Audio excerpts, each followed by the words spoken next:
So hey guys, welcome back to my channel. कैसे हैं आप लोग? आई होप अच्छे होंगे। और जैसा कि आपको पता है कि मैं अभी आप लोगों के लिए दिसंबर 2024 के लिए जो यूजीसी नेट की एग्ज़ाम होंगी उसके लिए एक होमवर्क सीरीज़ लेकर आई हूँ। तो कल मैंने होमवर्क सीरीज़ का डे 1 था उसको पब्लिश किया था, आप लोगों के साथ शेयर किया था। और आज मैं डे 2 का हिंदी कहानी जो कि यूनिट 7 में लगा हुआ है उसका प्रकाशन वर्ष आप लोगों को करवा रही हूँ, जो कि होमवर्क है आप लोगों के लिए। और इसको आप याद करेंगे आज से लेकर कल तक में, फिर कल मैं आगे का ऐसे डालते रहूँगी। और ये आपको एक छोटा सा स्टेप उठाना पड़ेगा। जो भी नए बच्चे हैं, अगर वो चाहते हैं कि हर हाल में आपको दिसंबर वाला JRF क्वालिफाई करना है, तो मुझे लगता है कि आपको स्टेप बाय स्टेप इस चीज़ को फॉलो करना पड़ेगा। मैं बहुत छोटा सा होमवर्क आपको दे रही हूँ जिसके ऊपर आपको काम करना है। इसके अलावा आपको जो पढ़ना है आप पढ़ सकते हैं, लेकिन मैं अपने चैनल पर डे आपको एकदम लिमिटेड सोर्स के साथ आपको होमवर्क दे रही हूँ और आपको इसको पूरा करना है। आप देखिएगा, एक दिन आपको ज़रूर सफलता मिलेगी और आप दिसंबर वाला नेट ज़रूर क्वालिफाई करेंगे। तो चलिए बिना देरी के शुरू करते हैं। पहला क्वेश्चन है, ये देखिए, आपको ऐसे ही चार्ट बना लेना है। आपको एक कॉपी भी अपने पास बनानी है। स्टार्टिंग कीजिए, कॉपी रखिए, यूनिट से 6 से डे 1 करके जैसे मैंने आपको दिया वैसे ही करके आपको कॉपी बनानी है। और जब डे 1 लिखेंगे तो आप उसके बगल में एक पेज छोड़ देंगे। फिर डे 2 लिखेंगे तो एक पेज पे तो मैं जो दे रही हूँ आपको वो लिखना है, और फिर उसके बगल में एक पेज आप छोड़ देंगे, ताकि फिर उसके आगे के जो राइटर्स के भी नाम लिखने हैं और उनका भी जन्म वर्ष याद करना है तो वो उसमें मैं करवाऊँगी। लेकिन पहले तो आपको प्रकाशन वर्ष याद होना चाहिए, ठीक है। तो पहला है कि एक टोकरी भर मिट्टी, ये क्या है, और 3 बनाइएगा आप, ठीक है। 2 पेज एक्स्ट्रा छोड़िएगा। एक पेज ये रहेगा, एक पेज में आपको प्रकाशन वर्ष रहेगा, एक पेज में आपको जो भी रचनाकार है उनके जन्म वर्ष रहेंगे, और दूसरे में किस कहानी के राइटर कौन से हैं वो रहेंगे, या फिर प्रकाशन वर्ष सेम ही हो जाएगा। 3 पेज लेकिन आप छोड़ दीजिएगा, ठीक है। चलिए पहला शुरू करते हैं। एक टोकरी भर मिट्टी, ये कहानी है, प्रकाशन वर्ष इसका 1901 है। अब देखिए, इसको याद करने का ट्रिक भी है। एक टोकरी भर मिट्टी मतलब एक, तो 1901 इसका प्रकाशन वर्ष हुआ। किस पत्रिका में छपा था? तो आपको पत्रिका में भी छपा था जिसमें उसका भी नाम पूछता है। अभी आप देखेंगे कि यहाँ से भी बहुत सारे प्रश्न आपके में आए। एक टोकरी भर मिट्टी का, चंद्रदेव से मेरी बात, दुलाई वाली, ये सब को उसने कहा था, ये सब को मिलान करने वाले में आया था। ईदगाह, मतलब इसी में से इतने सारे प्रश्न आए थे। और आपको 1-2 का भी अगर याद रहता तो आप उसमें आराम से मैच कर सकते थे, यहीं से प्रश्न बने थे। और मैं बोलती हूँ ना कि आपको 3 लेवल में अपनी तैयारी करनी है, वो मैं आपको धीरे धीरे बताऊंगी कि आपको क्या करना है, ठीक है। पहले आप इसको ऐसे एज इट इज़ लिख लीजिएगा अपने कॉपी पे।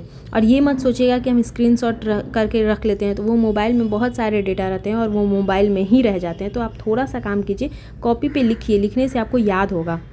दुलाई वाली 1907, दूसरा है चंद्रदेव से मेरी बात। अब देखिए, चंद्रदेव मतलब 4 आता है, चंद्रदेव बोलने में 4 आ रहा है ना, तो 1904 इसका प्रकाशन वर्ष होगा। ये किस पत्रिका में छपा है? तो सरस्वती पत्रिका में छपा है।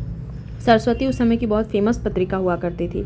दुलाई वाली 1907 में, दुलाई वाली क्या है? 1907। तो आप याद कीजिए, दुलाई कितने में खरीदे? 1907 रुपये में दुलाई खरीदे।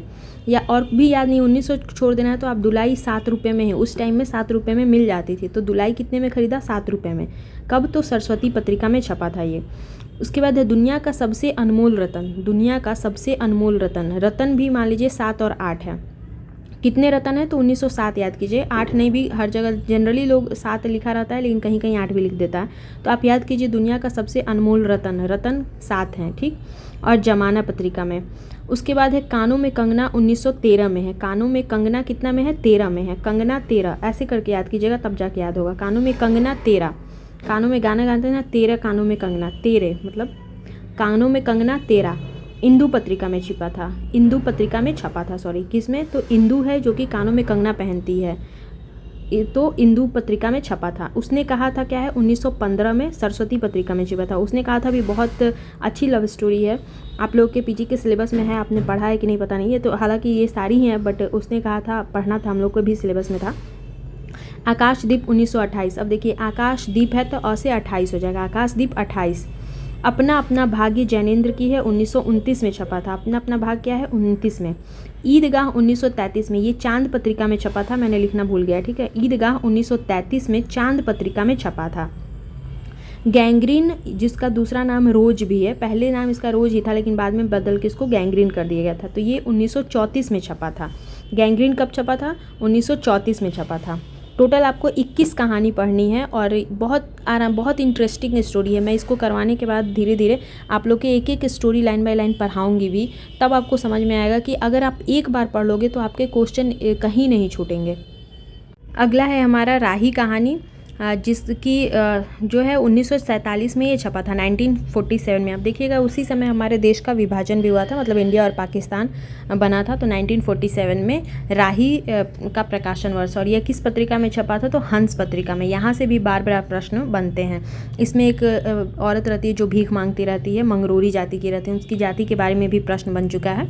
और एक अनीता नाम की सत्याग्रही रहती है। मैं सारे चीज़ आपको आगे पढ़ाऊँगी। फिलहाल आपको सिर्फ प्रकाशन वर्ष याद करना है और पत्रिका किस पत्रिका में छपा था वो याद करना है, ठीक।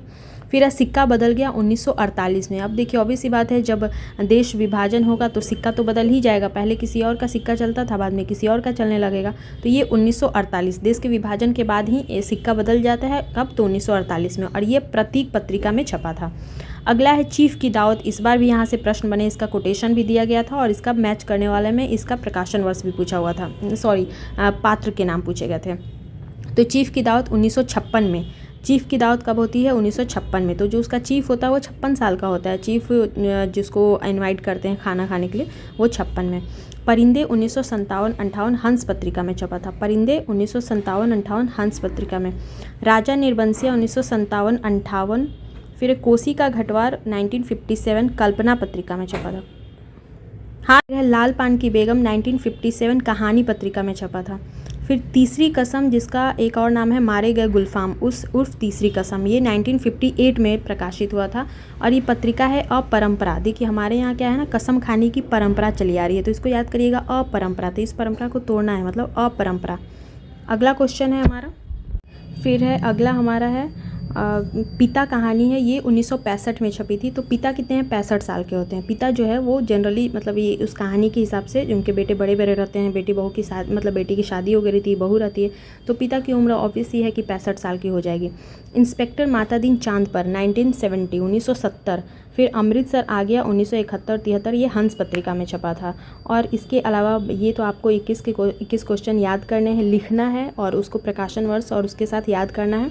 इसके अलावा मैं आपके कल की जो लिखवाई थी उसमें से आपसे प्रश्न पूछ रही हूँ, जिसका जवाब आपको कमेंट बॉक्स में लिखना है।